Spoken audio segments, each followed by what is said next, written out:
Bonjour Rav Malka, Bonjour Wilfried. bonjour à toutes et à tous. Ravi de vous retrouver pour une nouvelle intervention du rabbin Meir Malka.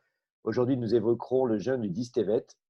Mais auparavant, monsieur le rabbin, voulez-vous nous expliquer le sens du jeûne dans le judaïsme et l'importance de se priver de boire et de manger? Oui, alors après les fêtes de Hanouka que nous avons célébrées là ces derniers jours, nous allons passer à un autre mois de l'année qui s'appelle le mois de Tevet. Et ce mois de Tevet, qui tombe toujours au mois de janvier, le 10 Tevet, c'est un jour de jeûne. Alors, qu'est-ce que c'est un jeûne dans le judaïsme? Alors, les textes nous disent qu'il faut se mortifier ve'initem et nafshotechem. Il faut mortifier vos âmes. Alors, mortifier ses âmes, ça ne veut pas dire qu'il faut se faire mal ou bien s'ouvrir les veines ou autre, mais simplement se mettre en condition de comprendre certaines choses. Ces conditions, c'est ne pas manger, ne pas boire, faire plus de prières ce jour-là.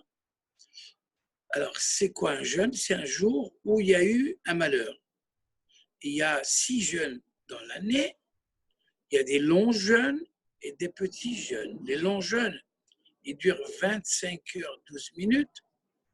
Et les petits jeûnes, c'est du matin au soir. Toutes ces dates-là, tous ces jeûnes, ils nous rappellent un malheur dans le judaïsme. D'accord, donc en fait, se priver de manger ou de boire, ça revient à avoir plus de temps pour la prière et l'introspection, ou en tout cas la connexion au divin, c'est bien ça? Alors donc, quand on se prive de manger et de boire, comme j'ai dit tout à l'heure, on pense, on réfléchit, pas le ventre plein, le ventre vide. Mais avec ça, par exemple, ce jour-là, on va pas, il n'y a pas de mariage. On ne célèbre pas les mariages. On célèbre les grandes fêtes. Tout est reporté à plus tard. Parce que chaque date, un grand malheur est arrivé pour la collectivité du peuple d'Israël. Il y a des jeunes, on va dire privés, et des gens qui ont un malheur ou autre privé, ben ils jeûnent. Ça les regarde. Mais les jeunes publics sont des jeunes qui sont arrivés à toute la communauté d'Israël et ça a touché l'humanité entière. Parce que, ce jour-là, cette date-là, le 10 Tevet et les autres dates, c'est en quelque sorte toute l'humanité était donc euh, mutilée. Il y a eu quelque chose de catastrophique. D'accord. Très bien. Par contre, par rapport à l'idée, la notion de vie et de joie, que normalement on doit avoir au quotidien. Alors j'ai bien compris que c'était une période particulière, que ça on commémore souvent quelque chose de néfaste, un moment, douloureux pour la nation, juive au moment donc des fêtes, des fêtes FAIT, hein, d'accord? Mais pour autant, est-ce qu'on a le droit dans le judaïsme de se mortifier? Parce que ne pas boire et ne pas manger, ça correspond à se mortifier quelque part. Alors, il est vrai qu'on a vu des gens se mortifier. Ils s'ouvrent les veines, ils s'ouvrent la tête, ils s'ouvrent le corps. On n'a pas le droit de se mutiler. Dieu nous a donné un corps sain, on doit le rendre le jour où on quitte ce monde. Alors, se mortifier, c'est-à-dire se priver, et non pas se laisser des séquelles. C'est vrai que pour Dieu, je peux donner la mort si on veut, si on ne me laisse pas le choix. Si par exemple, pour 3 choses, l'idolâtrie, l'inceste et d'assassiner, alors je préfère la mort. Il y a eu des cas, plusieurs cas dans le judaïsme, où des communautés entières ont préféré la mort que de changer de religion ou bien de faire quelque chose qui est contradictoire à la loi juive, notamment les 3 choses que je viens de citer. Mais le corps, on ne le touche pas. On ne le touche pas, c'est pourquoi même des opérations et autres, Il y a certains rabbins, certaines sommités n'acceptent pas de se faire opérer parce qu'ils ne veulent pas mutiler le corps que Dieu nous a donné. Alors, il est vrai que ça nous dépasse tout ça. Mais pour le commun des mortels, donc le jeûne, juste de ne pas manger, ne pas boire, ne pas se réjouir, plus de prières, le matin, l'après-midi, le soir. Et dans les prières, on mentionne que ce jour-là, c'est un jour de jeûne. Et il y a des textes appropriés pour rappeler ce qui s'est passé le jour du jeûne. D'accord. Donc, pour reprendre un petit peu, ou pour clarifier ce que j'exprimais initialement, on se libère un petit peu des contingences matérielles pour cette période-là, se concentrer sur plus du spirituel et sans pour autant mettre sa vie en danger ou altérer ce que Dieu nous a donné, ce qu'on a de plus précieux, c'est-à-dire notre corps. D'accord. Je vous remercie pour toutes ces précisions-là. Maintenant, le juif ou dans le judaïsme, vous jeûnez. Est-ce qu'il y a une utilité ou est-ce qu'on pourrait voir une répercussion dans le monde des non-juifs? Est-ce qu'il y a pas une interaction, mais un lien éventuel? Vous pouvez clarifier votre question? Non. Heu, je vais essayer. Repos- Alors en attendant de clarifier cette question, je peux peut-être passer à la suivante. Je dis, vous avez parlé des jeûnes dans la tradition du judaïsme. Combien y en a-t-il, durant l'année? Il y en a 6. Il y a celui-là, le 10 Tevet, qui tombe le mois de janvier. C'est le jour où on a commencé à assiéger le temple, la ville de Jérusalem. Et donc, un an et demi après, le 17 Tammuz qui tombe normalement en juillet, c'est le jour où, à 2 reprises, on a fait une faille dans les murailles de Jérusalem. Et puis après, 3 semaines après, le 9 Av, qui tombe toujours fin juillet, août, c'est le jour de la destruction du temple. Si vous ajoutez ça, le lendemain de Rosh Hashanah, qui tombe au mois de septembre, octobre, c'est le 3 Tishri, on appelle le jeûne de Kedalia. C'est le jour où on a assassiné le gouverneur de la Judée. Et à cause de cela, au premier temple, Nabucodonosor, qui a commencé à détruire le temple, il a détruit Jérusalem parce que les Juifs ont voulu se révolter en tuant un Juif qui s'appelle Guédalia, parce qu'il les protégeait, il faisait que du bien. En fin de compte, on jeûne après Rosh Hashanah pour la haine gratuite qui fait ravage dans la communauté. Vous ajoutez à ça la veille de la fête de Purim, qui commémore donc la victoire des Juifs en Perse contre Aman, qui voulait les exterminer, les Juifs qui étaient dans les 127 provinces de l'Empire perse. Et donc, là aussi, c'était la veille de Purim. Aman voulait exterminer les Juifs et la veille, en quelque sorte, on a déjoué. Et donc, pour se rappeler de ce grand miracle, comme celui de Hanouka que nous avons raconté la dernière fois, ben, il y a aussi le jeûne de Purim, il s'appelle le jeûne d'Esther, parce que Esther, donc, elle a sauvé les Juifs des mains de Haman. Et aussi pour la 10e plaie d'Égypte, quand ils sont sortis d'Égypte, la 10e plaie, c'était donc la veille de Pessah, le 14 Nissan, qui est au mois d'avril à peu près. Donc, les jeunes, les premiers-nés juifs jeûnent ce jour-là parce qu'ils auraient dû être exterminés comme les jeunes, les premiers-nés égyptiens. Ils ont été épargnés, donc ils jeûnent parce qu'ils auraient dû passer comme ce grand miracle. Ils ont été sauvés. C'est pourquoi donc nous jeûnons, enfin les premiers-nés hommes jeûnent le 14 du mois de Nissan. Et puis, le second, c'est Kippour.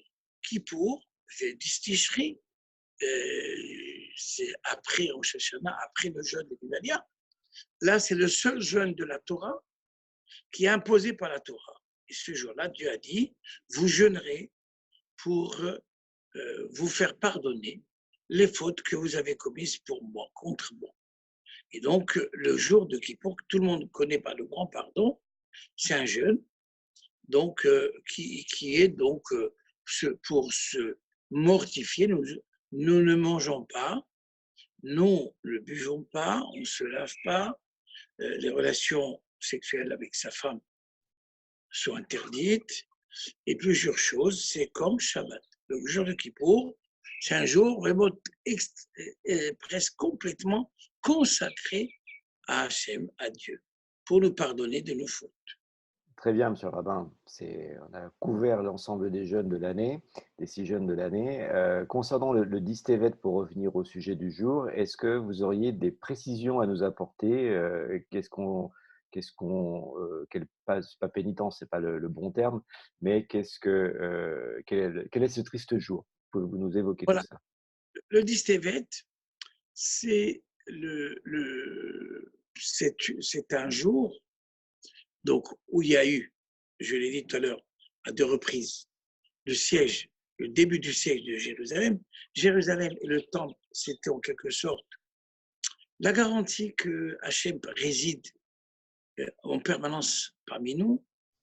Lorsqu'il y a eu la destruction du temple et bien sûr le début du siège, c'est que Dieu commençait à quitter Jérusalem et le temple. Alors, le jeûne de 10 Tevet n'est pas simplement que pour le 10 Tevet. C'est aussi le 8, il y a un grand monsieur, c'est Ezra, qui a construit le deuxième temple. Il est mort ce jour-là. Et Ezra nous a institué donc la vie d'aujourd'hui de tous les juifs, la vie liturgique. Ezra est mort ce jour-là, le scribe. Le 9, c'est ce jour-là où il y a eu la traduction de la Torah des 5 livres de Moïse en la Septante. Et ce jour-là, d'après la tradition, le monde s'est obscurci pendant 3 jours. Pourquoi? Parce que la Torah, quand elle est lue en hébreu, elle est comme un lion qui est libre dans la forêt. Quand ils l'ont traduit, ils l'ont mis en cage. Comme un lion, on le met en cage. C'est l'idée, le lion, quand il est en liberté, tout le monde a peur de lui. Mais quand il est dans la cage, tout le monde tire un petit peu la queue, ils n'ont pas peur de lui. Pardon. La Torah, quand ils l'ont traduite, tous les problèmes des Juifs sont venus parce que c'était traduit, c'était mal interprété. Et c'est pour ça, donc, c'est un jour noir dans l'histoire juive. Alors, comme on ne peut pas jeûner 3 jours, on jeûne le 10 Tevet pour Ezra, pour la traduction et pour tous les malheurs qui sont arrivés autour donc, du 10 Tevet. Eh bien, c'est magnifique, toutes ces explications sur ce jour-là qui est, ma foi, fort complet puisqu'on va condenser 3 événements et le célébrer le 10 Tevet. Magnifiques éclairages sur cette vie de la Torah et sur cette vie du judaïsme. Monsieur Malka, ma question, je vais dire, qui va revenir très souvent, ou en tout cas à chacun de nos échanges, pardon, c'est quel lien ou quelle relation ou que peut-on, nous, les nations, tirer ou comprendre de ce jeûne-là? Alors, quand moi je jeûne à Rishon LeZion, d'où je vous parle, avec le soleil qui est derrière moi, et donc un magnifique soleil radieux. Je sais que ceux qui nous entendent, ils sont dans le froid total. Toutes nos pensées vont vers eux. Pourquoi, quand je jeûne, moi, ou le juif jeûne, quelle est l'importance pour l'humanité? Les événements que nous déplorons, que nous pleurons, ces événements, en quelque sorte, ont enlevé la garantie que le juif, qu'il était protégé, et tout le monde le regardait. Donc, les ennemis qui ont touché le juif pendant les jours de jeûne ont montré, quand on n'a pas peur de Dieu, On n'a pas peur du peuple de Dieu. Pas parce que c'est un peuple qui est l'élu et qui, en quelque sorte, il est VIP par rapport à Hachem, pas du tout. Il sert d'exemple. Quand le temple était là, le monde entier venait voir ces merveilles parce que c'était la maison de Dieu. C'est pourquoi, quand on a détruit cette maison, on a détruit l'assurance du croyant. Comme quoi, c'est celui qui touche à son peuple, il n'est pas puni. En quelque sorte, c'est le peuple juif, il a été délaissé. C'est la fâche. Dieu s'est caché la face. Il voulait, comme c'est écrit dans le Pentateuque, c'est donc en quelque sorte, il n'y a pas d'immunité. Et toute personne qui était dans l'univers, dans ce monde-ci, quand il voyait le juif, il prenait exemple encore pour dire que Abraham, il était le père des nations. Il n'était pas la nation juive. Yitzhak, Isaac, le deuxième fils, Jacob, c'était l'univers. C'est pour ça que quand je jeûne, quand je me mortifie, ce jour-là, c'est en quelque sorte l'humanité entière pleure cette catastrophe qui est tombée sur le peuple juif et pour se rattraper. Parce que, étant donné que le peuple juif lui-même n'a rien demandé, c'est Dieu qui lui a dit, tu seras pour moi un exemple pour les autres nations, ben, en quelque sorte, quand on touche aux juifs, surtout ces derniers temps avec l'antisémitisme et autres, ça fait vaciller le monde. Le monde est déstabilisé quand on touche à ce peuple qui doit être l'exemple même de l'adoration d'Hachem, du service vis-à-vis divin. Et c'est pourquoi donc, le mardi prochain, le 7, quand on va être dans ce jeûne-là, on pensera à faire du bien autour de soi, à améliorer la foi, à croire en Dieu sans aucune condition. C'est comme ça que, comme il est écrit dans Zacharie, les jours du jeûne vont se transformer en des journées de fête, de joie et d'allégresse. Alors, comme nous sommes en quelque sorte plongés dans l'hiver, et donc les jours sont courts et hautes, un souhait d'Israël vis-à-vis du monde entier, que la joie et l'allégresse s'installent pour qu'on puisse être bien vis-à-vis de soi-même, vis-à-vis des autres, et on répandra le bien partout. Grâce à vous aussi, Wilfried, que vous êtes de Lausanne. Merci, merci beaucoup, Raph, pour cette brillante et magnifique intervention que vous nous gratifiez et qu'on met maintenant en vidéo. Je peux bien évidemment rien rajouter à ces propos-là. Simplement, encore une fois, un grand merci à vous. Nous allons nous retrouver très prochainement, bien évidemment, et continuer notre travail de présentation, d'explication et d'explication du judaïsme à tout le monde. Si vous avez des questions à adresser à Monsieur le rabbin, écoute, vous avez en fin de séquence vidéo notre adresse email qui apparaît. Donc n'hésitez pas à envoyer un message, nous vous répondrons avec grand plaisir et transmettrons toutes les réponses directement ou via des prochaines vidéos. Merci beaucoup, à bientôt, au revoir à tous.